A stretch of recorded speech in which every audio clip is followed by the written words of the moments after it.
Hi, I'm Ariel. You're watching She Wants the Diction, and today I'm going to be talking about my favorite queer artists. And when I say artists, I'm talking primarily about musicians. I do realize that this is a booktube channel. I mean, I identify it as a booktube channel. I talk mostly about books, but I also don't want to fall into the trap of thinking that I am only limited to talking about books and nothing else. I named it She Wants the Diction to be representative not just of my love of reading and books, but also just like stories in general and lyrics and anything to do with like words and wordplay and storytelling. And I feel like music is just a different form of that, and also something that I'm really passionate about. So like I do want to talk about it on here as well, but I do want to keep the focus on books too. I do realize that it is almost the end of June, so like everyone's over like the gay stuff, which I totally get, but also like every month is Pride Month if you fall on the spectrum. So like it's like we shouldn't just be talking about gay stuff during only Pride Month, or like Black History only during Black History Month. Like for the people that belong to that identity, it's like it's a year-round thing. It should be something that we're like continuously talking about. I'm just gonna kind of go down the list of my 4 favorite queer artists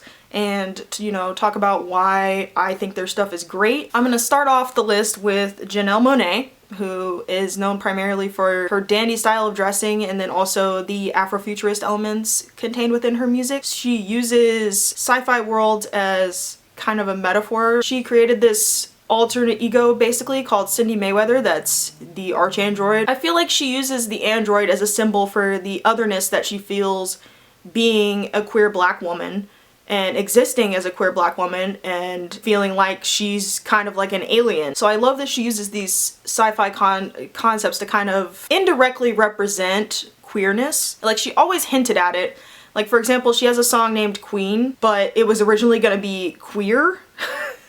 But I guess she had to change the lyrics and the title because she wasn't out yet. But she came out, I think last year when she released her album Dirty Computer. That was really when she basically came into her own. Like she's always been really talented, but I feel like on that album she finally combined like listenable pop music with the social justice elements that she's always kind of had within her work and fused those together. And then along with her coming out and owning that identity, it got her a lot of attention.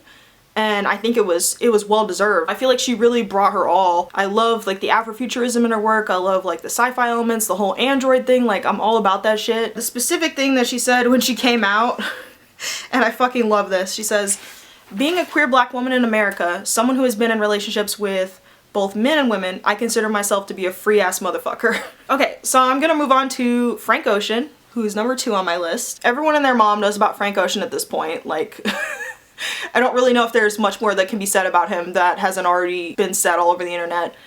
But I think the genius of Frank Ocean is that besides having the voice of a fucking angel, his songs talk about specific situations that he's in, but the emotions I feel like are universally relatable. Like he somehow just makes it relatable to everyone. Like he's so good at creating a mood and telling a story that it's just like not even funny. I think my first exposure to him was the mixtape Nostalgia Ultra, and I specifically remember the songs Novocaine and Swim Good like just sticking in my head, and I just think he's amazing. It was a big fucking deal when he came out. He basically wrote this big long 2-paragraph thing that he posted on his Tumblr, kind of explained that his first relationship was with a dude, and like everyone lost their fucking minds over it. Like it was a huge deal. I just think that he basically paved the way, because at the time there weren't a lot of artists in the R&B rap world that were really out and being open with it and making music where the pronouns very clearly told you that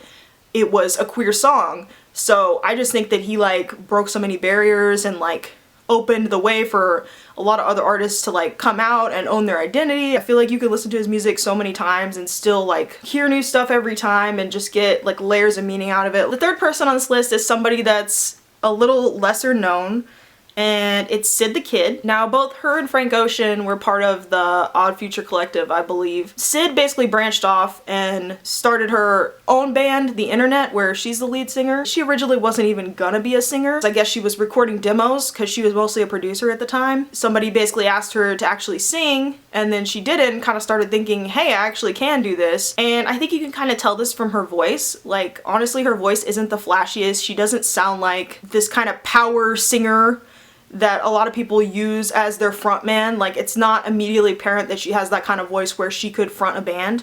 And I don't know, I kind of like it. I feel like her voice is pretty, but it's understated. She doesn't sound like she's trying too hard.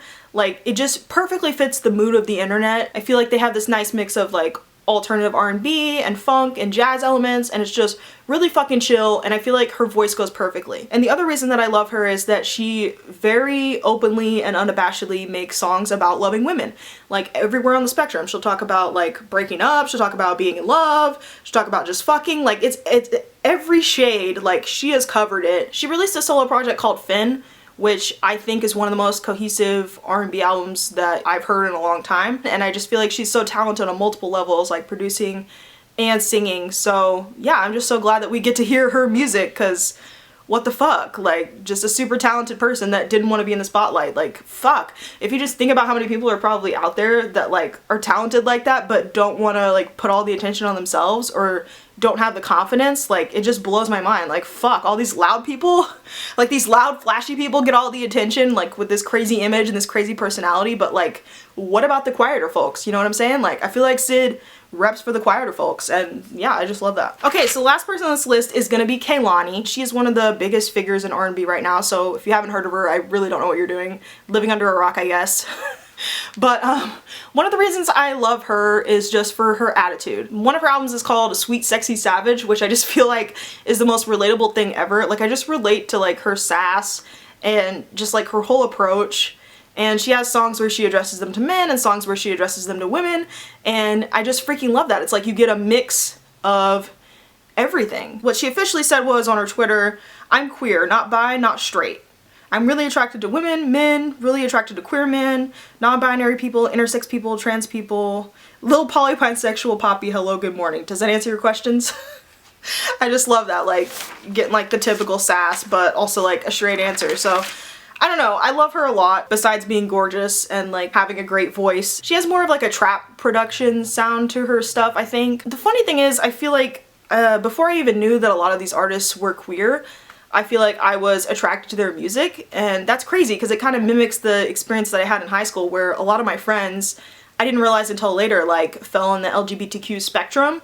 So that's just wild to me. All the people on the spectrum just kind of like naturally attract to each other. I don't know why that is. Like, I don't know if that's just coincidence, but I feel like it's not a coincidence, you know, when it happens this many times. So those are probably my top 4 queer artists that I listen to the most and that I stand for the most. And one of the reasons that I really wanted to make this video is because I was asking around for like queer artists that make songs where it's very obvious that they're queer, and a lot of people were giving me like you know, just the standard artists like Adam Lambert, whatever. Adam Lambert's cool, I like him, whatever. But I feel like more queer people of color need to be in the spotlight. So hopefully you guys heard of somebody that you might want to try out and listen to and just see if you like their music. Because yeah, I love all of these people. They're all great in their own different way. Thank you guys for watching, and I'll see you guys next week with another video.